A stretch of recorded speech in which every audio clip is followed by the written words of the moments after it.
Hello everyone, সকলে কেমন আছো? আশা করছি তোমরা সকলে অনেক অনেক ভালো আছো অ্যান্ড সুস্থ আছো। তো আজকে হচ্ছে সকাল সকালে ভিডিওটা শুরু করেছি। আর হচ্ছে সকালবেলা উঠে হচ্ছে নিজে আগে ফ্রেশ হয়ে নিলাম, তারপরে হচ্ছে রান্নাঘরের থেকে এসে হচ্ছে রান্না বসিয়েছি।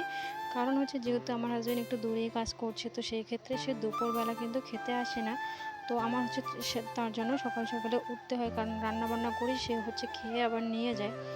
তো যাই হোক, আমার যতই কষ্ট হোক না কেন, তবে এই মানুষটা যদি খাবার নিয়ে যায় তাহলে আমি পুরো দিন একদম নো টেনশানে থাকি, আমার কোনো চিন্তা হয় না। আর যদি সে খাবার নিয়ে না যায় তাহলে সত্যি বলতে গেলে প্রচুর চিন্তা হয় যে দুপুরবেলা সে কি খাবে কি খাবে না, আর হচ্ছে এরকম করে সারাটা দিন কিভাবে কাজ করবে। অনেক চিন্তা ধারণা মাথার মধ্যে আসে, আর নিজেরও খেতে যেন ইচ্ছে করে না।